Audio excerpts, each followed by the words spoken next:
Welcome to Health Oddity, the show that strips away the jargon and hype surrounding all things health and fitness to help you live a long, strong and energetic life. Lining up at the bar this week, here's Peter Lant, Paul Bassett and James St. Pierre.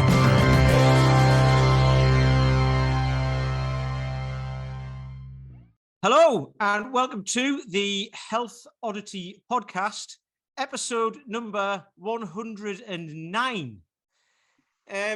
We've got a great guest lined up for you today, a podcaster himself. But before we get there, don't forget that we have the Health Oddity Facebook group, where we'll post lots of stuff and answer lots of questions, respond to any guest requests that you might have, anyone you want to hear from in the industry or just in the world, just people with normal stories. That's absolutely fantastic. And if you like the show, please like, share, leave a comment, leave us a 5-star review if you think we're worth that, which obviously we are, and share it with your friends. So before we get on to our esteemed guest today, let's just say hello to the usual suspects. We'll start with Paul, because he looks like he doesn't want me to start with him. How are you doing, Paul? I'm all right. I'm thinking that, we've got a couple of months till Christmas. People should be giving the podcast as a gift. Yeah. I think we should do some gift cards, some Health Oddity gift cards. All right, you can sort that out. I'll sort it out, yeah. I'll get it done. I'll get it done, what about like January the 5th? Yeah. We'll get them out for Christmas 2023. Yeah, that's it. We'll get them done for then. Sorted. But how's it been? Everything gets done. It's just not necessarily when it needs to be. That's all right. Yeah. It's the thing if you set a goal and then you don't. As long as you get there, it doesn't matter how long it takes, does it? Yeah. And Christmas is going to be around for a while, isn't it? I know. My kids have learned that the Christmas presents come at any point in the year, so. Fair enough. And what about you, James? How are you doing? I'm exceptionally good, thank you. Yeah, very, very good. Had a fantastic weekend where I met up with you, which was lovely. When we went, that made it exceptional. Fantastic weekend. Fantastic weekend where we went to Northampton to the UK kettlebell sport pentathlon sort of championships there, and we saw Team Virtue and 3 friends of the show, Finbar Toulan, Lauren Emery and Ben Morris competing for Team Virtue, and we met lots of other friends, future friends of the show, maybe Gareth Malloy and Kevin Duong. Is it Kevin? Yeah. Kevin Duong, and different people there competing, which was a really great event to be at. I think it was the biggest kettlebell sport kind of event in the UK, certainly pentathlon one anyway. There was 75 people competing, wasn't there? So that was really, really good, and everyone did fantastically well. So it was an inspiring event. And this weekend I'm off to the Arnold Classic, the Arnold Sports Festival in the UK. Wow. Been invited to go there with Ice Tub UK, who I got my ice tub from. So going to go up to that I think I'm going to drive up tomorrow and just spend the day going around this sort of exhibition and having a bit of fun there. So that'll be good. So yeah. Are you there? Are you their model? No, you have to get half naked into a pool. I don't actually think they'll have the ice tubs full. I don't think. I'm not sure. No. If they're exhibiting there, and I'll be wandering around. But then, if I'm hanging about on the stand, I'll have a chat about my experience with the ice tubs and that sort of thing. But I don't think there's actually going to be sitting in ice water involved. Or not that I've been told anyway. Take your shorts anyway, just in case. Yeah, but no, very, very good. Everything's fantastic here. So yeah, glad to be Excellent. here. Wow. Excellent. Glad to hear it. Right then. So moving on to our esteemed guest, who is over in New York State.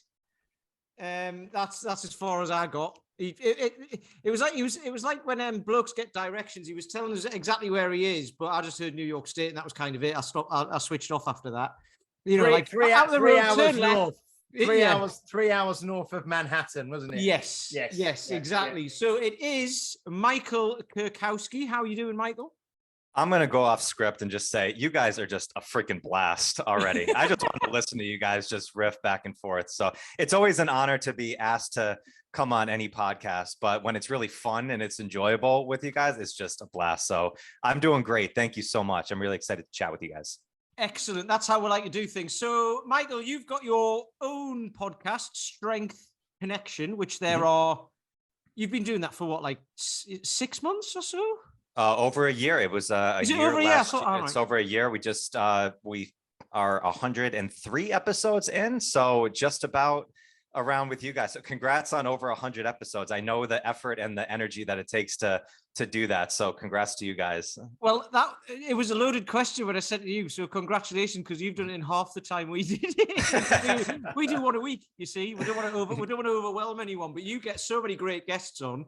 We've had a lot of mutual guests as well. So it's been really good to hear how you talk to them and how we talk to them and the different things we end up talking about. Which is fantastic, which just shows the breadth of knowledge that the people who we've all had on have.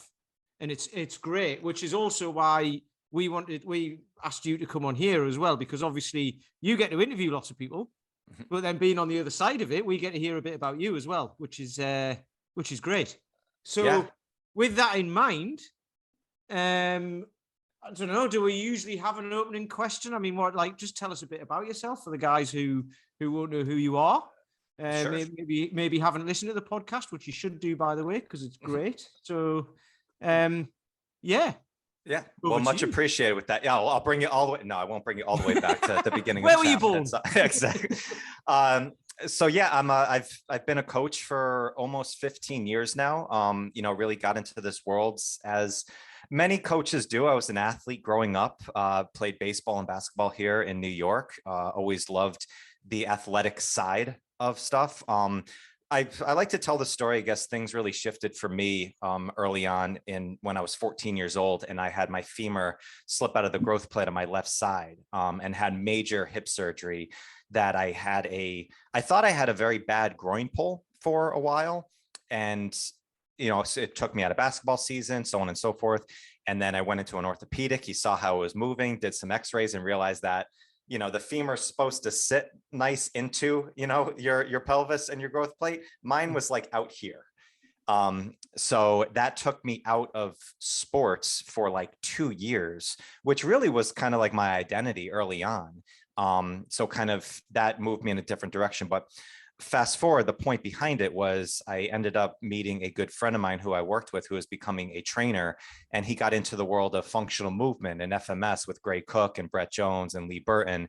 And I was looking to get back in shape, and he did a movement screen on me and realized I had so many asymmetries going on in my body that I was not aware of from this surgery that I had. This is 9 years prior at this moment when I was talking to him. And he got me into the world of functional training. And then I really just loved the idea of diving into what the human body was capable of. So I got into personal training, found the world of, Pavel and hard style training with the RKC, and then was, managed a club for a while. Ended up going out and having a studio with a really great friend of mine that he owned, and I came in to help him out. We built a great, business, and fast forward into now, over the past year, I've ran my own online business and podcast. And really the podcast world, I think, is so interesting because we learn so much from stories. I think like you can hear so much technical stuff of what you should be doing. That's the thing. We're in the world of health. Everybody knows training, nutrition, all the good stuff will benefit your health. But still, we live in a culture where we're still so unhealthy. The ones that really change and make that difference are you usually hear a story, you hear something that resonates with you or an analogy at the right time. So the more stories and the more personal experiences that we share, I think that's really one of the avenues to really, help our communities, help our culture really not only get the right information for building strength and building health, but that it really resonates in your mind, because you remember those stories when things go to shit. And it's like, oh yeah, I remember Jack's story when he said it when he was going through this, and that builds you through. And that's kind of some of the the messages I've got from people who have listened to the podcast, from my first one I did with my old partner to the one I do now. And that's why I just love this world of just communicating and connecting with others. I love that. I mean, because we talk about this, we're part of the same coaching mentoring group recently, because I've only just joined, but you've been in it for a fair while now. And that's what's in there, isn't it? It's all about like, just tell your story, because that really resonates with, it might not resonate with everyone, but the people who it does resonate with are then going to start to listen and actually take action. And the thing about like strength training or anything, any sort of training, is all the information is out there and people roughly know what to do to get started, but they just don't for some reason. And it's not because they don't know what to do. It's just because they don't have the inspiration to do it, or, they don't know what's going to happen. They don't know what's going to happen 1 week down the line, let alone 6 months, a year down the line. And they don't know how to, they don't know how to get started, basically, to go in that direction and how to maintain it. And what you said, I've just written this down because that was really interesting, is like your surgery, 9 years after that, you still had all these asymmetries. And I get that a lot with people, like, this hurts here, this is sore. And you can kind of look up their body and go, well, it's probably, it creates a pattern all the way up, doesn't it? And getting people to understand that is brilliant. And then when you hear about like some of the guests we've had on, who talk about that sort of thing, it's you can get an insight into their own journey through these old injuries, because everyone's had them, and it's amazing. Nobody gets through life without injury, And I think these compensations, they just build up to over time, where it's like, all of a sudden something hurts, and that's most of the time like the straw that broke the camel's back. It's the last thing, and finally your body's saying like, dude, like, you got to do something about this. But usually it's been years and years down the line of building up to this time where finally now your body's responding. But I think it's such a similar pattern of mindset, our own tendencies that we get into as well, just overall life. Like, we build patterns over a period of time, and then eventually they show themselves as something that we need to address. And we think like, oh, well, I just woke up and my shoulder really hurts. It's like, I don't know what the heck's going on. It's like, well, yeah, it's probably been building up for quite a while from there. So that's why the body is always a good conduit to look at other areas of strength, of mental, of the mental side and stuff like that too. So that's why the FMS and hard style, kettlebell training, that always resonated with me right off the bat. I think I shared with someone the other day, there was a quote when we had Perry Nicholson on, and he said something, it may not be exactly this, but he said, if you listen when your body whispers to you, you don't need to wait till you hear it scream, so you get these little indications of something wrong. And I think as I've got older, I've kind of really realized, it was a few weeks back, I was training and I was squatting and I just felt something slightly not right. And I just decided, right, I'm going to stop there. And I took a week off. It got a tiny bit worse, but I sort of stopped at the right time. And then the following week I was good again and built back up and just took everything down a notch. And I think as you get older, you really learn to listen to those more subtle signals, don't you? Rather than, make it having I say you should do, and hopefully more people do. Otherwise you have these big injuries that then take you potentially weeks or months to get over, So yeah, that's great. I mean, the problem is most people are in such a panic though, aren't they? They make a decision and it's like, right, I've got to be healthy, right? I mean, how many times do people come up to you and say, I need to shock my body into something?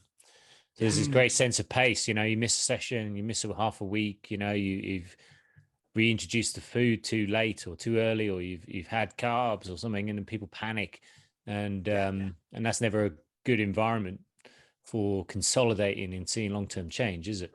Yeah, that's an interesting point. Yeah.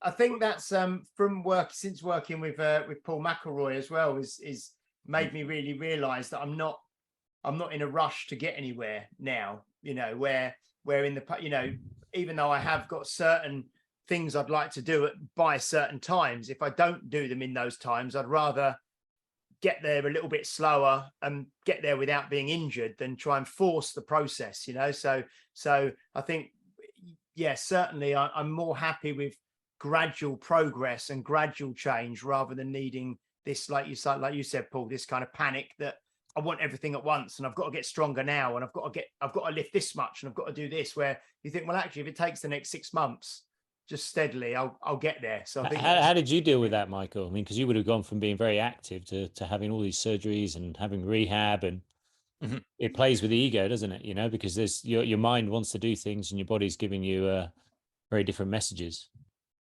Yeah, I can look back as a retrospective now and kind of and break it down.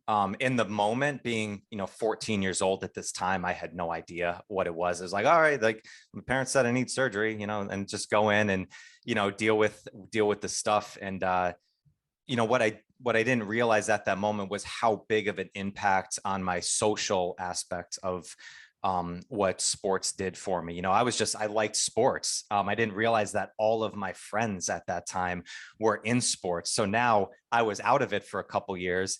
They all kept moving on. They kept doing sports. And it was right at that time of like going into high school. You're kind of, having, talk about identity and stuff. Yeah, 15 years old. You have no idea who the hell you are at that time. Nobody, I'm 38 now. I'm still trying to figure it out from there, exactly. But, what it did do is, and kind of looking back, you can look at the positives that came from that. It was a negative, piece in many ways, with it. Yeah. Like I wish sometimes that didn't happen, but it also kind of made me dive into a lot more of like the deeper thinking type stuff. Like I'm a deep thinker. I ask, way more questions than probably needed with anything. Like it just goes through my head. And that's actually served me very well in the work that I do in relationships and stuff, because I don't scratch the surface on stuff. I go deep. I got really deep into reading, into writing. I mean, all that type of stuff that has been a huge impact. So it's, we want, like, kind of going into that like quick fix, like we want to get that result right away. I actually talked with Brooks Kubik on my podcast, yesterday on this, as we're recording. And, we said nowadays, like with technology, with innovation, everything we want is quick. We were talking about just got like a new laptop and it was 10 days ago and I still haven't figured it out. And I'm like, well, if you put that into an analogy of a strength training program, if you just started strength training and in 10 days, you're like, I haven't figured this out yet. Like I just started back squatting. I haven't figured out this movement yet. It's like, yeah, well, it's probably going to take you about 10 years to really master this movement down there. So eliminate those expectations, back off. So, one of the things that Brian Grosso says in our mastermind, that we're in is, get your dopamine release from the process, not from the results. And that was something that really hit me. And, why I think systems like that Pavel's work with Paul's done with his work with the Amazing 12. Paul's an unbelievable coach. I've got a chance to speak with him a couple times. And it's really those, and, Brooks, same thing. It's really adopting that mindset of not just enjoying the process, because that's something that like we all say, like everybody know, oh yeah, the long term and stuff like that. But really in their minds, they're like, well, I still want it tomorrow. It's like, no, really enjoying the process of mastering a skill, of diving into it. And I think the best way to do that is to really eliminate those expectations. If you eliminate, that's actually part of the Tao, to go on the spiritual front of it. When you're void of expectations and achievement, then you always succeed. That's what it says in that lesson. It's funny. It's funny because that's in the Tao, but there's also, what's his name? Schultz, not Schultz. Anyway, there's a YouTube thing about a guy with that, and about how the paradox of choice and the key to a happy life is low expectations. It is. And I think that gets misconstrued with not working hard. It's like, oh, you can take the day off and stuff. It's like, no, you work as hard as you can in something that you love, but just, David Whitley, the Iron Tamer. I don't know if you guys ever talked to him, but he's an amazing guy. And his message of kind of affirmations that he talked about was like, if you order a book today on Amazon, right, and it says, oh, your book will be delivered on Friday at XYZ. Well, in your mind, you already own that book. It's actually, you don't even have it with you though, but like, that's my book. It's on its way already. You don't know the exact time that it's coming, but in your mind, you feel like you already own it. And he says, that's the same thing when this is the goal that I have. Like, you already own it. You're already going to get there. You don't know when it's going to happen. So relax. Don't worry about it. Like, it's already coming. It's going to be there eventually. That's amazing. Now the thing about the low expectations thing, or having no expectations, people think, well, how can you live like that? That's quite. They might think it's a bit. What's the word? A bit. Well, you've got to be excited about things. It's like, yeah, but like you've just said, the very example there of the book, it's going to be delivered on Friday. If it turns up on Saturday, you're going to be all day Friday. You're going to be like, where is it? Where is it? And then you're not going to be very happy with the service.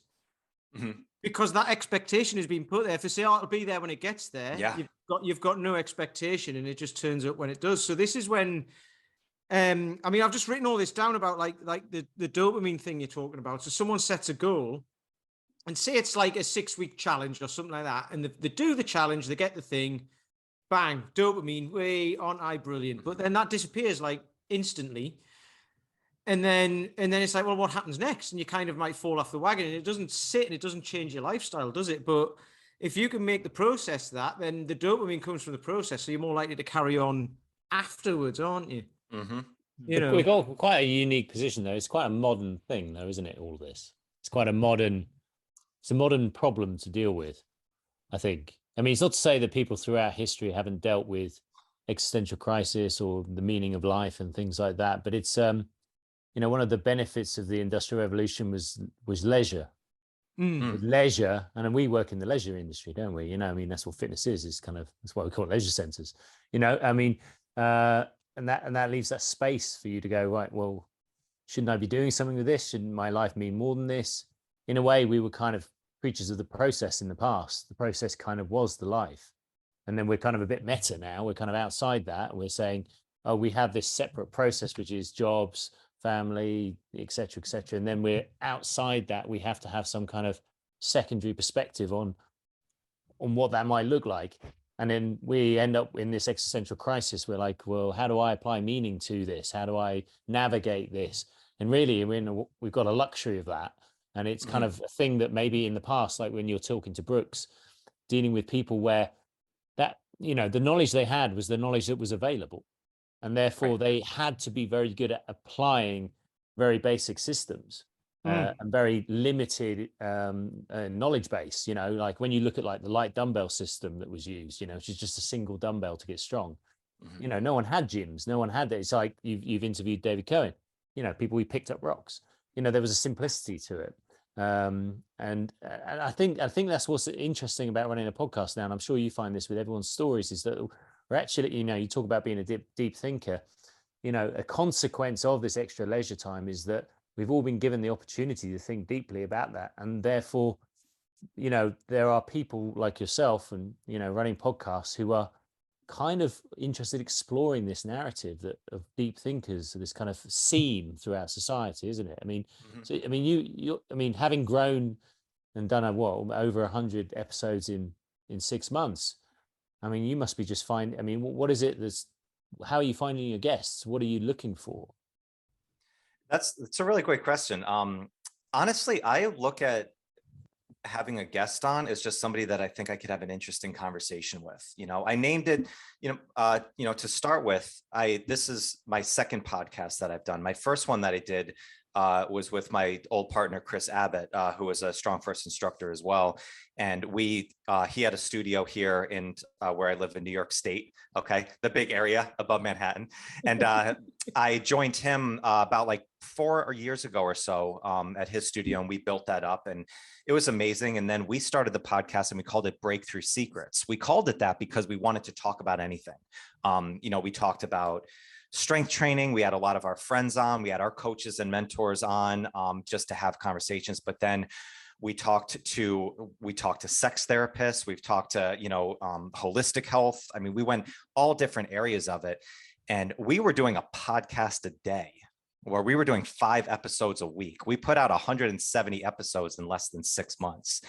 And then we realized like we couldn't keep up that pace of it. It was a blast. It's so much fun of doing it. But when I decided to move on to this one, I'm like, okay, I'll get a different schedule down, 1 or 2 a week and work with. But yeah, I guess my criteria is just, if I think it will be just a fun conversation and just explore, some different areas. It's kind of like a guy like Brooks Kubik, who is with Dinosaur Training. I mean, he's talking about old time strongman, to go back into that culture I mean, it's hard to think of what their mindset was at that point, because a lot of those people who were, the evolutionaries, like they were the innovators of they were just hardworking men. I mean, they were just trying to figure shit out. They were just trying to survive every day. Their performance enhancing drug was, a few pints at the end of the day. And then they would go and lift for 3 hours. Nowadays, with all the information that we have, and there's a lot of research now that everybody is getting weaker, everybody's getting, depression is at an all-time high. We have all this information about what to do, but we're still not doing it. So I think kind of that putting those constraints, putting those limitations into, like your training program, I think that is one of the keys to finding mastery. That's one of them. I'm sure there's a million other ones, but that's one of the big things with the podcast that I like to do, is just explore different ideas and get from different experiences with people. Because if somebody went through, dealing with a loved one who went through cancer and they have a story about strength, it might be vastly different than somebody else who went through the same exact experience, but just based on what they've did, something that they heard, somebody that they leaned on at that time. I think the more stories that you hear from that, the more things you can pull out and resonate with in the times that you're going through some shit. Because anybody can follow a good plan and a good program when everything is perfectly right in time. And how many times have we heard that with clients before? It's like, oh, well, I'm waiting for this as soon as I'm done with this, then I'll really start with this. Oh, as soon as it's the perfect time, then I'll get started with it. When in reality, we know there's never a fucking perfect time. Sorry, if I can't swear. It's okay. Sorry, children. You can swear, it's fine. It's like, and you just want to go out and be like, there's never a fucking right time for it. It's like, just start right now. You do it in a nice and eloquent way with it. But I think the more stories that you hear, I think that's more of the best way that it resonates with you the most. We spoke about it. This is sounding like we're having a competition to see who's had the better guests on. Like we keep dropping names all over the shop, don't we? But Well, you interviewed me before. We're talking about like lots of the same sort of stuff, which I love. And you just said, like, honestly, this is reminding me of loads. So I was talking to Ben Morris about this a while ago, who was on our podcast a while ago, and we were talking about, so you've just said there, people have got stories, it might be, like you said, a relative dying of cancer. Lots of people will be able to resonate with that because it's just, everyone has to pretty much deal with that, don't they? But lots of other things, but it doesn't even have to be that extreme, because someone can have a story that doesn't sound that like they've had to overcome so much, but to them, it was a big deal. You know what I mean? And it's like a kid who loses their favorite toy. The world's ended, and it doesn't make it. It sounds trivial, but to them in here, it isn't. And this is the thing. It's that's where the mindset comes into it. And I wish there was a better word than mindset, because mindset's one of those words like passionate and all of that have been used to death and don't mean anything anymore, unless you actually know what it means and what you're trying to say, sort of thing. But that's where it gets into mindset, and people can go, well, I've got all these things on me, and they might have all of these problems. But then you look at a single mum who is working full time, looking after the kids, dropping them off at school and all that, and then still manages to get to a goal of whatever she wanted to do, or run a marathon or whatever, and it's like, wow, I wish I could do that. And it's like, well, you can. The difference is she said she could. In the David Keown thing, dropping another name, when lots of his posts, he's into stone lifting, he's uncovering all these stones around Ireland. He's just like, just go out and do something. It doesn't matter what, just go and do it.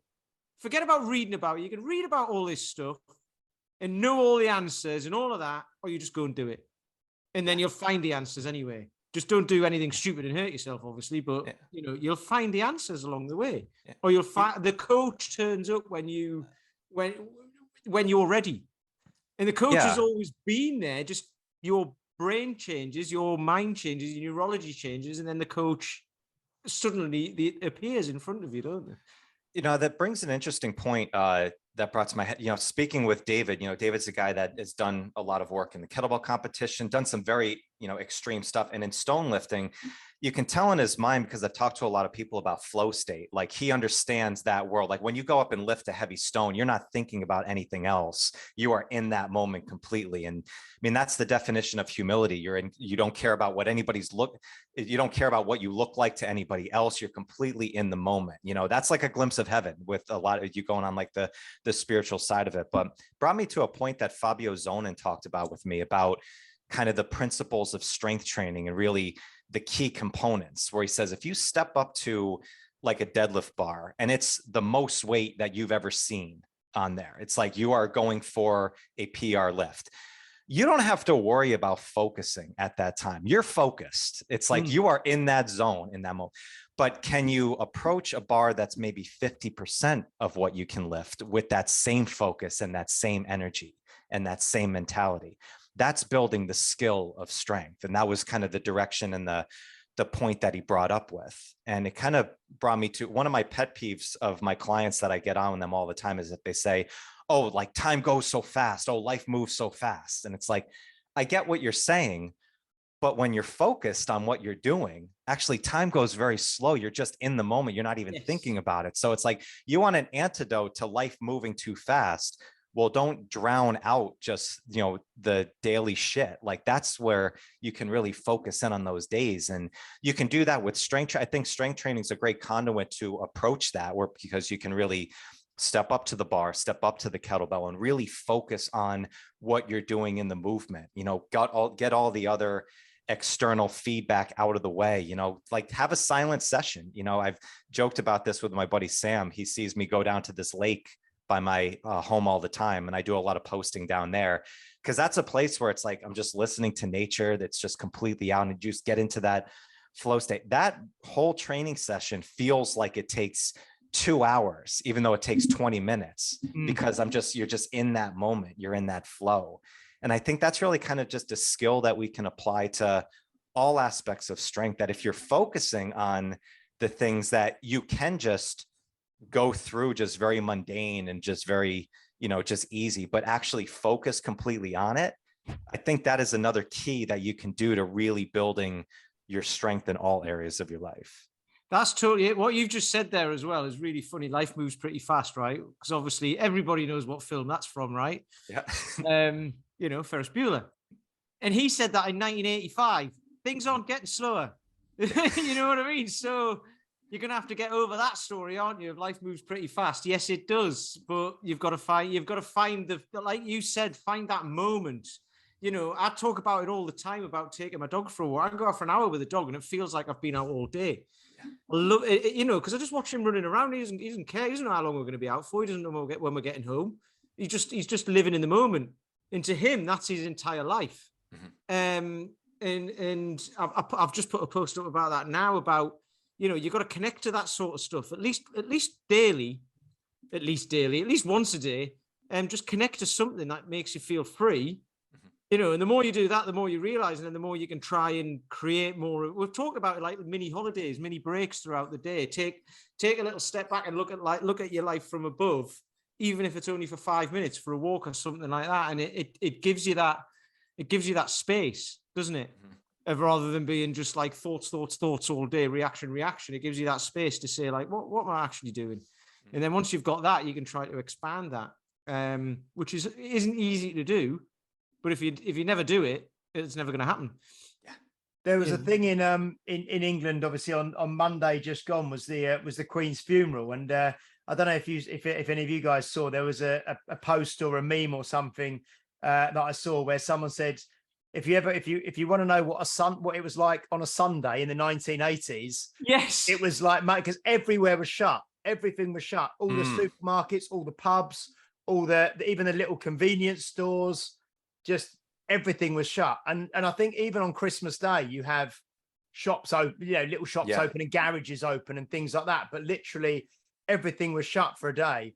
And it just forced people to, you know, I mean, I did work for a couple of hours in the morning, and then I did some training, and then in the afternoon, just everything shut. And you think even just to pop down the little local shop, you couldn't. So it was actually really, I suppose it was a bit like people said at the start of when we first went into like the lockdowns in the pandemic and things like that. You know, it just forced you just to actually think, actually, we can do without all of this stuff. And I just took the kids in the afternoon down to like a local little playground down there, and it was lovely just having no pressure. And I think what you were saying earlier, Paul, about we're almost bombarded certainly with information and with stimulus and with opportunity and with like almost like, what's it, FOMO, that fear of missing out. I should be doing this. I should be doing this. That when you actually just strip all of that away and you're forced to have a day or a weekend without all of that noise, it's actually a beautiful thing, really. I used to have a friend who lived in Bern in Switzerland. I'm going to do everyone's head in here. Okay. It's one of the 5 monosyllabic capitals of the world. And I'm not going to tell you what the other ones are because you're going to have to figure them out for yourself. But Bern in Switzerland, everything shuts at 12 o'clock on a Saturday and it doesn't open again until Monday. There's a few, the odd restaurant here and there will be open, but all shops are closed from midday on Saturday. I don't know if that's still the case, but it certainly was the last time I was there. And it's brilliant because you walk around, it's a really old city, lots of old buildings and that. It's really picturesque, very pretty. And people are just walking around enjoying the city rather than having to do this and that and shopping here and shopping there. And if you can do that, you know, if everyone can get what they need and just do it on a Friday instead of like having to do it on a Saturday, it might take an extra half an hour, but then the amount of hours that frees up on your weekend is amazing. Yeah, it's just time management, isn't it? Which people can't focus on either because because like you say, you've got that fear of missing out. Then you check Facebook or you check Instagram or whatever, or you watch some, I saw you post something, Michael, about watching dogs on YouTube or something like that. Was it you who posted that? Oh yeah. Oh, it's the greatest thing in the world. You can go down a rabbit hole of just funny dog videos, which is just that is one great thing to go with. The internet wins on that one, but no, you can lose a lot of hours on that, right? Well, you know, it's an interesting point of, you know, I mean, the concept of time, we can go super woo woo on that and kind of get into there, but you know, it's, you know, BG says that like, time is something that we develop. Space is something different, creating space for something. And I love what they, a lot of cultures in a sense do that. You know, my parents live half the year in Aruba, retired. And the Aruban culture down in the Caribbean is very interesting because the sun goes down right over the ocean. And sometimes if it's a clear night, it is just like this orb. And you see people who are on the highway, they'll just pull over to the side of the road and they'll just get out of their car and they'll just sit and they'll just be back there and they'll just watch and just like not talk, not like speak anything. And they'll just take in the sunset. As soon as it goes down, you see them, they just get back in their car and they just go along with their day. And it's something that I just saw. I was like, wow, like it's so interesting. And then sure enough, I remember one time there was a family right next to us, beautiful family, husband, wife, couple of kids. And I just see the guy and he's on his phone the whole time. And I'm like, and I look up and it's this orange orb of just like going down. And it's like the most beautiful thing in the world. And I was like, you know what? It's like, I was quickly to judge that guy. I'm like, I don't know what he's going forward with, but I was like, there's something to that, with it and how we just that time of shutting down. And, one of my clients, she's a great one. She's a psychologist. She works with a lot of people coming out of trauma. And her whole thing is about getting out of that automatic zone. It's like anything it's like even mundane tasks like eating food. Like if you just like normally are just like eating food throughout the day, actually sit down, like feel your ass go into the chair, like sink into it, actually like smell your food, feel the temperature of it, like actually feel the fork in your hand. All those things that we just take for granted of just flowing through, actually like once a day or once in a while, just go into those mundane tasks and just feel everything that's going on.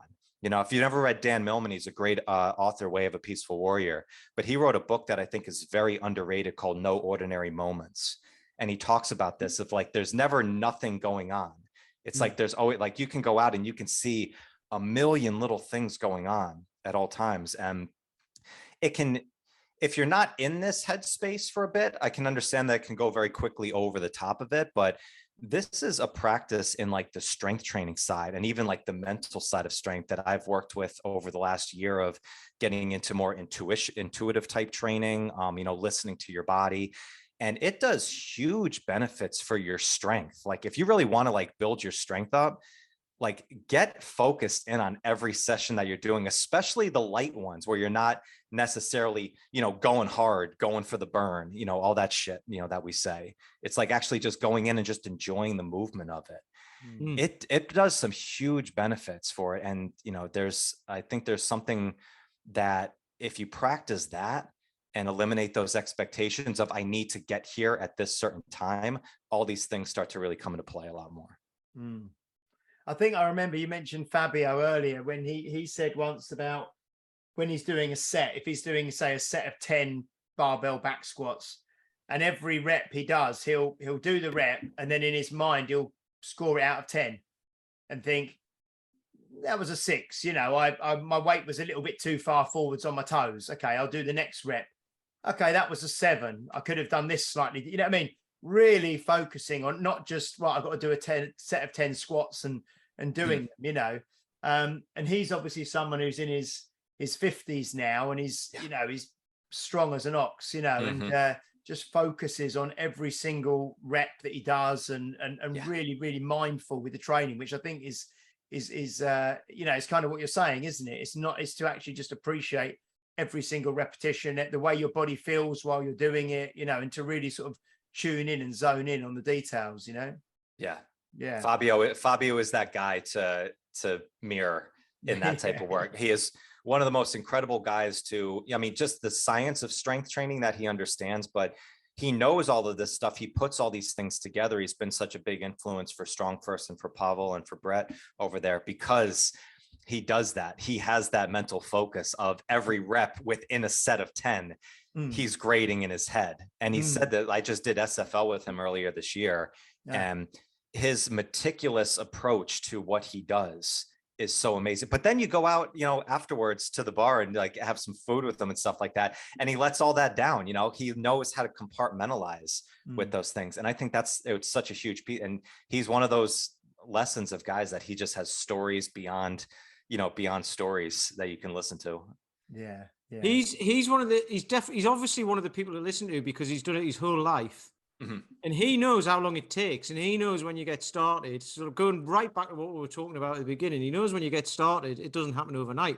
You used the analogy of getting a laptop and wanting to know how to work it in 10 days, right? Can you imagine showing a laptop now, taking it back 40 years and saying to someone, figure that out? It would blow their minds. It would blow their minds because there's those pictures, aren't there? It's like everything in this picture is now in your pocket. And it's your phone, and it's like there's a massive video camera, a camcorder, and a VHS, and like a camera, like a Polaroid or something like that. That's just a few things, and then a Walkman, and all of this stuff. It's now in your pocket. Yeah. So trying to figure out how to use that, like in 10 minutes, is bonkers, like you say. So listen to someone like Fabio, who's done this his whole life. He's done it the wrong way and the right way. As most of the people who we talk to have as well, and they've either figured it out or they've sought someone out who will help them, who's already been down that journey. And there was something Fabio said as well, which it popped into my head and I've just forgotten it. So never mind, it'll come back to me. That happens a lot. But it's I'm rambling now. Sorry. Michael, have you met, I'm trying to think, because I'm doing the SFL next month in England with Jason Marshall. Have you met Jason Marshall before from the States? I haven't met Jason. I know of Jason very well. We've connected a couple of times in some messages back and forth. And I was talking about him a lot more with my friend Sven Rieger. If you know Sven. Sven, yeah. Sven is... Sven's just done the Dinny Stones, actually, which he did the Dinny Stones. I had him on the podcast after he did the Dinny Stones, and we went through that. And he really Jason coached Sven through that because Jason accomplished that as well. Sven is, talk about a young, humble, giant genius that Sven Rieger is. He's one of the nicest guys I've ever met. And and talk about talk about strong. That guy's but Jason, Jason I've heard is one of those guys that he's a banker, he's a mathematician. Like he just knows, like how to put things together on the science side of strength training so much. Just a real genius guy. Everybody's very lucky to have him in the world of strong first. No, I'm looking forward to that. No, that'll be great. That'll be really good. I've just remembered what Fabio said.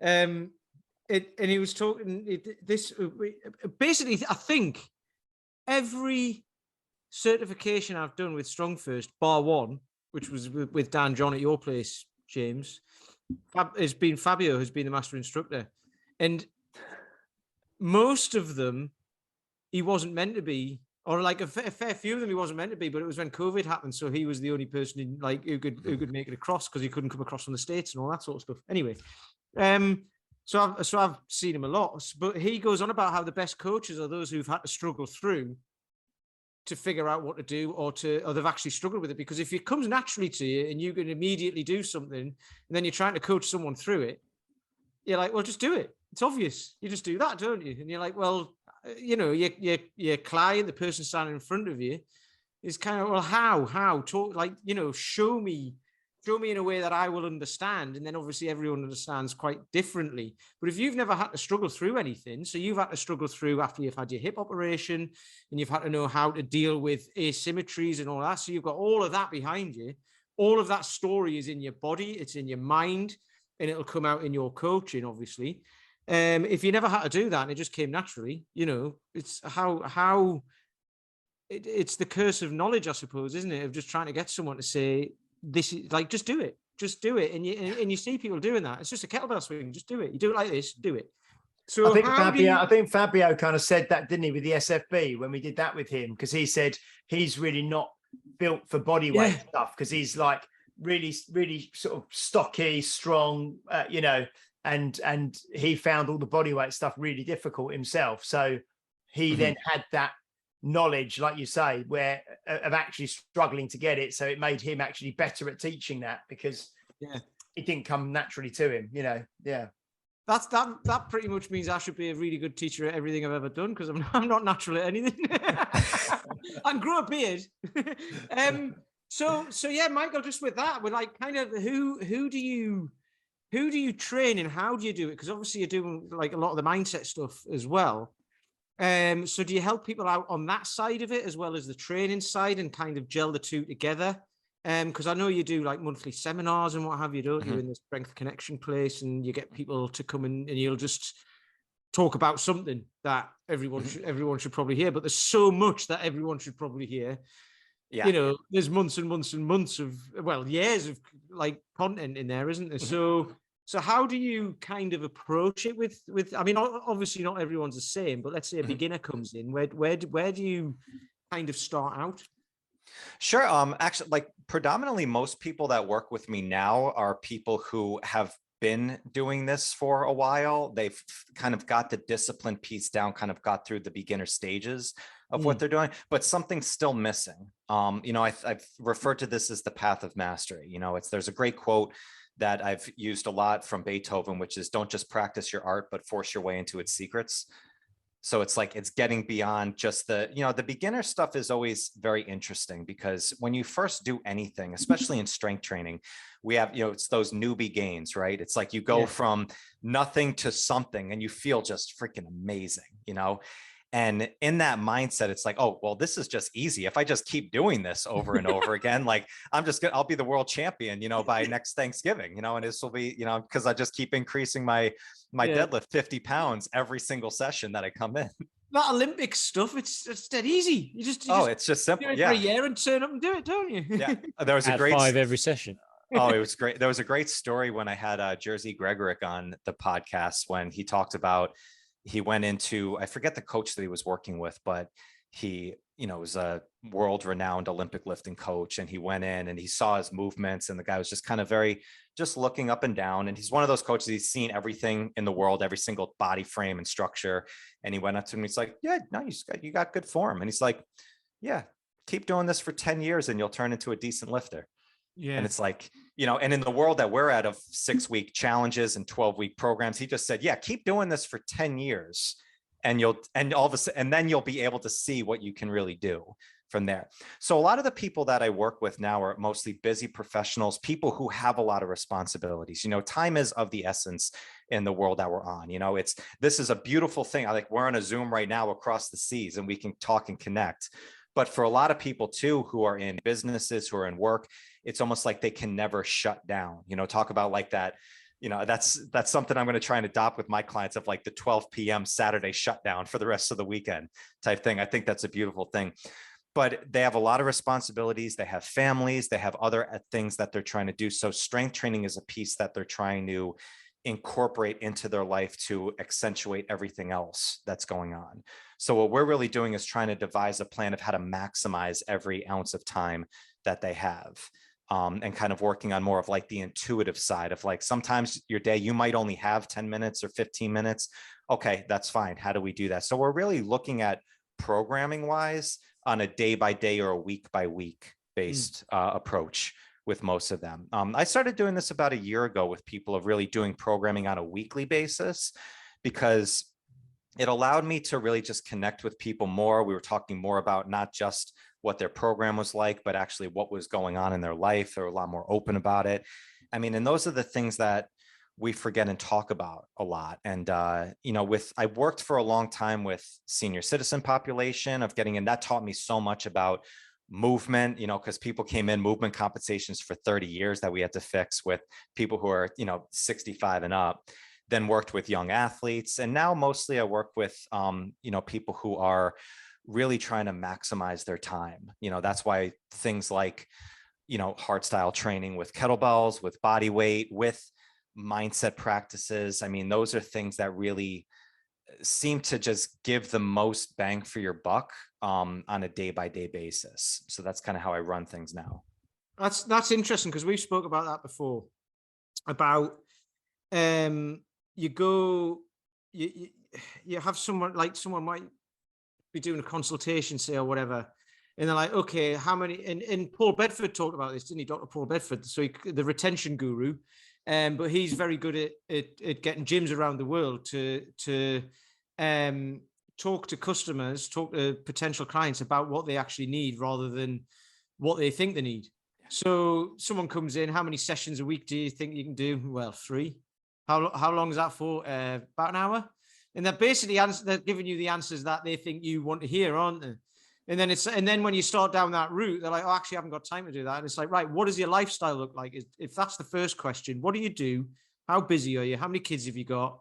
How many dependents have you got? Have you got elderly parents who you're looking after or something like that? Blah, blah, blah, blah, blah, all of that. And then it's like, right, now we're going to start to identify those opportunities to fit stuff in. And it might just be going for a walk in the beginning or something like that. So I love that approach. It's brilliant, because then it's I mean, training's on an individual basis anyway, but that's taking it to like another level, isn't it? Which in this day and age we need to, because everybody's busy. Well, what's tough about it too, and maybe you guys have seen this as well, is I've talked with a lot of people, but my main thing I did for years was I was a manager of a club. So I did all the consultations. Anybody that came in and they were first getting into it, I was the one that they met with. We did assessments, we got them into personal training and so, and I was very good at that piece of it, of just the communication. But it was very scripted out. What I realized is that we self-censor ourselves so much by exactly what you just said, Peter. Like, what does this person in front of me want to hear? It's like, well, I heard 3 days a week is really good because my friend down the street lost 50 pounds and that's what they're doing. So I'm just going to say that's what I need. And it's like, well, in their mind, they realize like they might not have that much time, or they might have a lot more time than they think, like I've told the story of when I first started this new business. I trained every day for 6 months. Some days I trained for 10 minutes, 15 minutes. Some days I trained for 30 minutes or 45 minutes. I went for a very intuitive based approach, but I knew that I started every day, not so much on the physical side of it, but it just got me into that mental clarity that I needed to do to build a new business from scratch. That's what I needed to do for myself. So I've come in and like, I don't like to talk as much about the specifics of this is what the program looks like right now. It's really first starting with the vision. And one of the questions as coaches, I think that we can ask first is, what's life about? Like, what excites you? What turns you on? You know, like what are you excited about doing in life? You know, and we don't talk about those things as much. We kind of dilute it a lot of times so much down into this many sets, this many reps. It's like, well, that is so non-emotional. That's such a tactical thing down that somebody who's so desperate should make a change. They'll do that for a short period of time, but that's not changing like anything habitual with them. It's not actually like forging with what their life is really about. So if you do that, then I found that people, they let their guard down. They start talking about stuff. I had a conversation a week ago with it was a consultation with a guy, and I'm a big New York Giants football fan. We talked about football for 45 minutes. He was the biggest fantasy football guy. Like, he had such a blast. And we were just talking about that for 45 minutes. So finally it's like, all right, let's talk about this strength training program a bit more. But we just had a great conversation. We just bonded a bit about something that was actually kind of exciting. And I was like, okay, like, this is something that he's passionate about. He likes sports. He likes the athleticism. He likes competition. Okay, that's some stuff that really gets him jazzed up. It's like, okay, like, if we know those things about people, like, that's exciting stuff to talk about. And if we do that with people, then I think that you build trust more. Like, you can actually have a fun conversation about it. And it's not such a like, do this, don't do this type stuff, because nobody wants to be told what to do. You know, really, it's like that's, I think, like the point of human nature. That's brilliant. I mean, that's taking the whole thing of like, why, you know, I keep asking why, and I know that's a thing, but people are again, people kind of say what they think you want to hear. Why? Because it'll make me feel good, or because I don't want to die early and all that. And it's like, well, nobody wants that. There's a more of a why in there, isn't there, that people kind of struggle to get towards, I think. And the funny thing is, when you talk about that, you know, you spoke to a guy about football for 45 minutes, and then it's like, right, should we finish the consultation talking about how we're going to take this forward, sort of thing, which is great. And that gets the buy-in, and then the sets and reps and everything are probably going to be very similar to what you would have given him anyway. Yeah. But there's more of a reason for it, or there's more of a connection, rather than, like you say, just saying, you do this because I told you to. Exactly. Which is funny, because I mean, with Paul McElroy, I do it because he tells me to, but I've seen what he can do, so I'm like, well, he knows what he's talking about. So, like, you know, there's different levels of it, but that's the way my brain works, because I'm a maths guy as well, so I like the numbers. I like looking at it and going, here's what he was thinking, and always trying to. I know you guys do this as well, and you know what's coming next week, so you just predict it. And then every now and then it's like, no, got that totally wrong. He's taking me in a completely different direction, which I love. So no, it's great having that actual, because your why changes over time as well, doesn't it? For me now, I was in the place you were talking about the people who you train. Of like, I got myself to a point, I knew what I was doing, and I could just go through a flow, and it was all good. Like not a kettlebell flow, but just like a flow of training, and it felt good. But then I realized, actually, I'm not going anywhere with it. And I did that for like a couple of years, and then I was like, right. And then it was like, right, now I need to actually focus on it. And that has been amazing, because everything has just improved. Everything. It's amazing, right? Yeah, it's brilliant, but you can't start there, right? This is the whole thing. That's like 10 years down the line. Or it was for me. And you might not be there forever, mightn't you? You probably go through. It's like Dan John talks about kind of seasons, doesn't he, of in training, and also so actual physical seasons of, you know, splitting the year into, you know, the off season, the on season, and the 4 quarters, as it were. But then also the kind of I suppose the philosophical seasons of life, you know, as you move through and you get to different ages. So sometimes it's nice to have more of an intuitive approach of, you know, for the next year, I'm just going to kind of do what feels right to me, and I'm going to move, and maybe I'm going to walk more, and I'm going to do more kettlebells, and then sometimes it's nice to actually have, you know, a concrete goal and train for something specific where you're more rigidly programmed, and then you might go back to something. So I think if you are going to train, like I think all of us would, and the goal is, I suppose, for our clients to actually know that, well, actually this health and fitness malarkey is something I'm going to do for the rest of my life. It's to know that there's going to be ebbs and flows, isn't there? And there's going to be periods of more looseness and more relaxation, and then periods of more focus. And I think that's part of the beauty of it as well, isn't it? Yeah, I use an analogy with my clients of the train track versus the highway. And this has resonated pretty well with a lot of people. Is a lot of programs, kind of, you said, like when it's time to go and you're really focused in, that's like the train track. Like there's one lane, you're on there, and you don't derail from where, you don't derail from that spot. There's no turning at all. You're just on that track. But in many times during the year, it's more like a highway. There's different lanes that you can take. So I've used this analogy, like the right lane, that's kind of like the cruise control lane. Maybe you're not going as fast. That's just kind of where you're just going along with traffic. You're just kind of enjoying the ride. Middle lane is kind of somewhere in the middle. And then the left lane is like, okay, that's the time when I'm going to make some traction. It's pedal to the metal. We're really like making some ground, and we're going to pass a bunch of cars, and we're going to really focus on here. So can I just caveat that with, you're in the States and we're in yes, the UK. I was going to say I'm in the States on our high. Don't try and overtake people in the left lane, because you'll get arrested.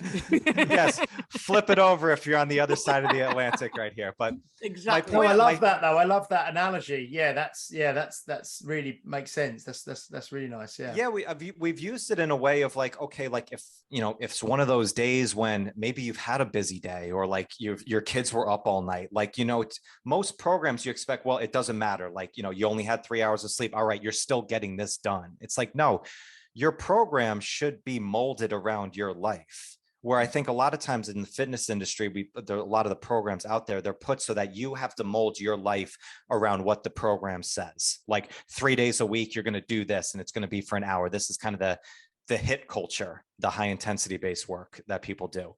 Where in reality, if your program should be accentuating, molding around what's going on in your life, maybe you'll change this around. And Brett Jones has done an unbelievable job with his work with Iron Cardio of doing this, and I've got a lot of inspiration from him and done a lot of work with him. His book's going to hopefully be released very soon, where he goes a lot into this organized variety of stuff. And I've stolen a lot of stuff. Thank you, Brett, for all the information that I've stolen from you. But my point that I used is that whether you're in the right lane or the left lane, whatever it is, it might be different speeds, but they're all going forward. You're still progressing no matter what you're doing. It's like progress isn't just a going from here to here. Progress could just be getting in your work for the day. Could just be punching the clock and just getting your movements in. And I've had some clients do that where they're like, I said, the non-negotiable, just go in and do the warm up. Just warm up for 5 minutes. If you don't feel like doing anything else afterwards, then fine. Shut it off for the day. You still did that.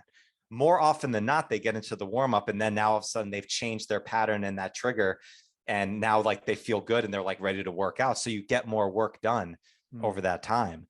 But it's like all those, whether it's a good session, a bad session, a mediocre session, it's like whatever it is, they all count. They're all moving you forward in one direction. And I think it kind of, bringing it back into when we were talking about eliminating expectations. I think if you adopt that mindset into your strength training, then you can adopt that into everything else. It's like if you just go to work when you feel like it and you feel really good, you're probably out of a job. It's like you go in plenty of times of the day where you go into work and you just get the things done that you need to. Well, you can adopt that with the other things that are really important to you. And it doesn't mean you need to go and you need to crush out an hour. If that was on the docket, like it doesn't mean you have to do that. And that's what I learned a lot of going into the intuitive training when I started my business last year. It's like I said, some days I didn't go in with, I'm going to train for this amount of time or this. I was like, all right, how do I feel today? I did a couple of different tests. All right, I'm feeling pretty good. I'm going to do this. This feels like the right approach. And that's how I ended up training every single day for 6 months and still gained strength, still stayed lean, and built a business during the time. And it was one of the best lessons that I learned after 14 years of doing this. I learned that in a 6-month time period. That's brilliant. I'll tell you what I love about doing this podcast, right? Is round about the time we're looking to wrap up, it seems to happen with every guest. They go off on one and do like a perfect little wrap up like that. Honestly, it's brilliant. Just like a nice little nugget right at the end, just to go, this is how it's done. And I love that. Or this is how I view it, and this is how I do it. I love that. I think that really, what Michael just said there really ties into what Paul Bedford said a couple of weeks ago, which was that action drives motivation. Motivation doesn't drive action. And it was once you start a task, you then build momentum and you go through with it. And what you said, Michael, was, just go in and just decide you're going to do the first 5 to 10 minutes. And then if that's all you want to do, that's fine. But, 95 times out of 100, you'll do the first 5 to 10 minutes, and then you'll feel like you want to do more because the ball's rolling and you took that initial action. And I think that's so great. And that's something that, we all feel it ourselves. I'm sure. I know I do. Very rarely do I really feel motivated to train. But once you set the bars up, once you get your stuff laid out, once I've done myself a coffee, once I've started moving and done the first couple of sets, then I'm in it and I'm there to do it. But you need to take the action of just committing to get started. And once you get started, everything kind of flows from there. So that's fantastic. That's really good. I love it. Right. So, Michael, I think that's a good place to wrap this up. So if anyone wants to find you, where's the best place? You can check me out on Facebook at Micheal Kurkowski. Just look up my name, same thing on Instagram, all those handles and stuff. If you want to check out the podcast, I release 2 episodes a week, and that's the Strength Connection. You can go on wherever podcasts are, go on YouTube. You can check it out there. I have a private Facebook group that I do called the Strength Connection, and that's where I talk specifically to real fans of the show, where I go into deep dives. I really get into a lot of the insights that I've gone into. We do free educational seminars on there every 6 weeks of just going into specific topics. A lot of stuff of things that you heard today resonate with you about, battling through just the tough times of life and still getting progress done. We go over a lot of that stuff in there. So check me out on that, and that would be the best spot. And seriously, guys, kudos to you. I love the flow of how you guys run this podcast. I think it is a blast. I know how it's time and it's dedication to put this on week after week to do it. And you guys just have a beautiful synergy of how you guys run this. Well, thank you. Thank you very much indeed. I don't know what to say now. I'm going to cry. No, honest. Seriously though, Michael's podcast, I'll listen to it. You had Kirsten on the other week as well, she said, well, you'll have to get Michael on to yours. And I was like, I've only just joined this group that we're both in. I can't just join the group. They go, does everyone want to come on my podcast? But actually, Kirsten is one of the most special people in there of Connection. She is absolutely amazing. Well, you also, she obviously put you on to Simon Marion as well. And I mean, what a guy. His podcast resonated a lot with our listeners. He was, and if you haven't listened to that, by the way, either of them, the Strength Connection one or the Health Authority one, listen to them both, because he's an amazing guy. Anyway, any thoughts or anything behind what we've just talked about, Paul? Any little wrap up closing comments? Wrap up comments. No, I mean, the thing is that we're all interested in people, aren't we? All these stories, we're in a people business, personal training, strength training, it's all people. So ultimately that's what it's about. And it's about finding their stories, whether you're recording a podcast or you're sitting in front of a client before they join, or sitting with someone who's been with you a while. You want to find out what they're doing, what they're about. So being able to ask questions, and the right kind of questions is really important. I think that's why we set up a podcast, and I'm sure this is why Michael set up a podcast, because ultimately, that cliche, 2 ears, 1 mouth, is key, really. And I think if you, as you said earlier in the conversation, if you're a deep thinker, that comes down to listening and soaking up all those opportunities. And I think everyone that we get on the podcast, I'm sure it's the same with you, Michael, they have something that's really unique that can be communicated. Some are better communicators than others. But if you can ask the right questions, you can pull out something quite unique out of someone who, we've had people on our podcast who've not been strength trainers. They've never done a podcast before. They're either everyday people or trainers with they don't have huge businesses, that they just have something to say. And you have something to say as well. As much as you spend most of your time listening, there's an art to listening in a way. There is an art to doing a monologue. which is what I've just done. Right, moving on. By the way, we've got 6 ears and 3 mouths. So going over to 2 of those ears and 1 of the mouths, James, what about you? I've only got 1 ear, so who's got 3? Well, how do you keep your glasses on? Sellotape.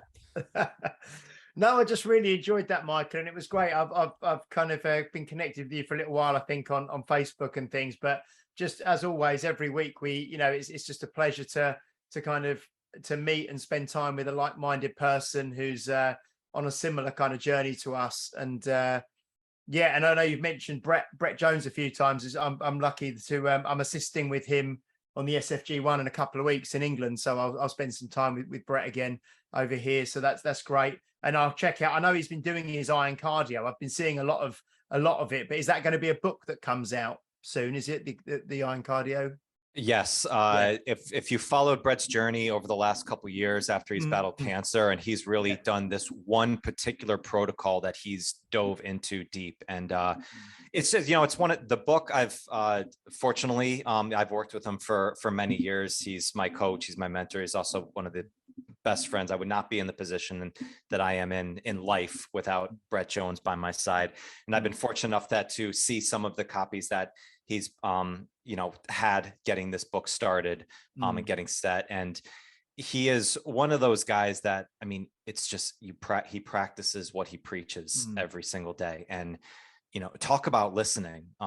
He is one of those guys that he says the least amount of words with the biggest amount of impact every time. Like it's I crack up all the time, because if I get a text back from him, it's either a thumbs up emoji or excellent. It's like every time it's like one word, it's like boom, there it is. And but he's an incredible, you'll have an absolute blast with Brett. I was fortunate I got a chance to assist with him years ago, and you learn so much from him. But this book is if anytime we're gonna set up a time, he's gonna come back on my show when the book is released, so we can dive into it even more and get worldwide spread. I would recommend this to anybody who's just getting started with strength training, has been in it for a while, because this is just important information that needs to be out there. And again, that's a story, isn't it? Like you said, the fact that I can't remember how many years ago I did the foundational strength with him, where you did you do that as well, Pete. You were there. You do the FMS 1 and 2, and then the kettlebell correctives and that sort of thing. And like you say, he's an amazing teacher. But the story behind, having the cancer and then training through and where he is now, and if that encapsulates in the program he's doing and the way that he's been doing things, that's going to speak to lots and lots of people. So that's great. No, it's been a lovely conversation, and really lovely to meet you, Michael. Ditto with you guys. Yeah.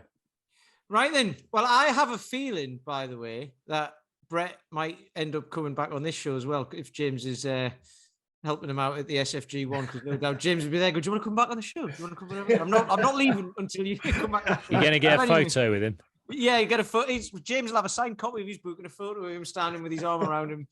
Not that with everybody. It's great. But yeah, so Michael, thank you. It's been great to actually talk to you finally, which is just great. I love it, because I like to say I've been following your stuff for ages. So thank you for coming on. We appreciate you very much for that. And to all our listeners, we appreciate you as well. Thank you for listening. Please like, share, comment, leave a review, 5-star review, obviously. That's all we'll accept. And we'll see you on the next one when we have a guest, and I can't remember who it is, but we'll see. It's Ryan, isn't it? I think so, yeah. That's going to be next week. Yeah. Excellent. So thanks for listening, and we'll see you on the next one. You've been listening to Health Odyssey with Peter Lant, Paul Bassett and James St. Pierre. To get your regular fix of hype-free health, you can subscribe and leave a review wherever you get your favorite podcasts.